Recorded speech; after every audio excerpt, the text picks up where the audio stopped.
బడుగు బలహీన వర్గాల ప్రతినిధి మహాత్మా జ్యోతిబా పూలే 200వ సంవత్సరం జన్మదిన వేడుకలు చిత్తూరు జిల్లా కేంద్రంలో ఘనంగా కూడా జరుపుకోవడం జరిగింది. ఈ కార్యక్రమం రాష్ట్ర ప్రభుత్వం అధికారపూర్వకంగా జరుపుకున్న కార్యక్రమం. ఈ కార్యక్రమానికి గౌరవ జాయింట్ కలెక్టర్ గారు, గౌరవ చుడా చైర్మన్, మా బీసీ సంక్షేమ సంఘం నాయకులు, రాజకీయ పార్టీలకు అతీతంగా అన్ని కుల సంఘాలు, బీసీ సంఘాల నాయకులందరూ కూడా ఇక్కడ పాల్గొనడం జరిగింది. ఆ మహనీయుడి యొక్క ఆలోచనలు, ఆశయాలకు అనుగుణంగా 1982లో తెలుగుదేశం పార్టీ ఆవిర్భావం తర్వాత స్వర్గీయ నందమూరి తారక రామారావు గారు భారతదేశంలోని మొట్టమొదటిసారిగా స్థానిక సంస్థల్లో బీసీలకు రాజకీయ రిజర్వేషన్లు కల్పించారు. ఈరోజు సర్పంచ్ స్థాయి నుండి జడ్పీ చైర్మన్ వరకు, కౌన్సిలర్ స్థాయి నుండి మేయర్ల వరకు కూడా అందుకు ఉదాహరణ పక్కన ఉన్నటువంటి మా కటారి హేమలత గారు బీసీ మేయర్గా చిత్తూరు కేంద్రంలో ఒక మహిళగా చాలా చక్కగా పరిపాలన అందించిన చరిత్ర ఆ నందమూరి తారక రామారావు గారు పెట్టిన లక్ష్యమే. ఆ మహనీయుడికి ఆశయాలకు ఆలోచనలకు అనుగుణంగా స్వర్గీయ నందమూరి తారక రామారావు తీసుకునే సంస్కరణలకు అనుగుణంగా ఈనాటి ముఖ్యమంత్రి నారా చంద్రబాబు నాయుడు గారు కూడా వెనుకబడిన వర్గాల యొక్క సంక్షేమ అభివృద్ధి కోసం అనేక సంక్షేమ కార్యక్రమాలు చేపట్టినటువంటి విషయం మనకందరికీ తెలుసు.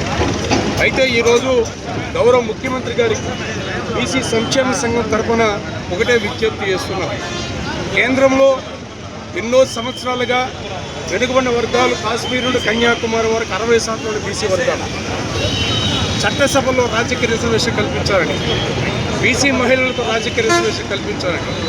ఈ భారతదేశంలో కుక్కలకు లెక్కలున్నాయి, నక్కలకు లెక్కలున్నాయి, పులులకు లెక్కలున్నాయి, సింహాలకు లెక్కలున్నాయి.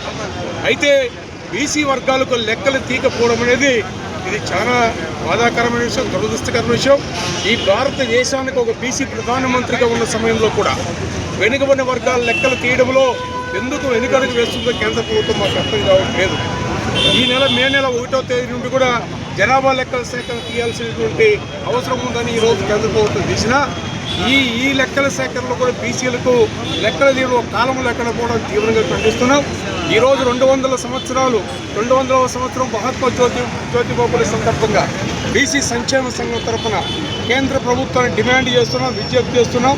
గౌరవ ముఖ్యమంత్రి నారా చంద్రబాబు నాయుడు గారు కేంద్రంలో ఎన్డీఏ ప్రభుత్వంలో క్రియాశీల పాత్ర వహిస్తున్న సందర్భంలో మీరు పెద్దన్న పాత్ర పోషించి బీసీల హక్కుల కోసం కేంద్ర ప్రభుత్వంపై ఒత్తిడి తీసుకొచ్చి ఖచ్చితంగా మా సమస్యను పరిష్కరించాలని ముఖ్యమంత్రి చంద్రబాబు నాయుడు గారు విజ్ఞప్తి చేస్తున్నాం. మేము ఒకటే చెప్తున్నాం, బీసీ సంక్షేమ సంఘం తరఫున ప్రభుత్వం, కేంద్ర ప్రభుత్వం, రాష్ట్ర ప్రభుత్వం బీసీల కోసం చేసేటటువంటి మంచి కార్యక్రమం ప్రశంసిస్తాం. మా హక్కులు కలరాసే ప్రభుత్వాన్ని నిలదీసే కార్యక్రమంగా ఈ రోజు నుండి మేము చేపట్టబోతున్నాం. రాష్ట్ర వ్యాప్తంగా గ్రామ స్థాయి నుండి బీసీలు మొత్తం చైతన్యవంతులు చేస్తాం.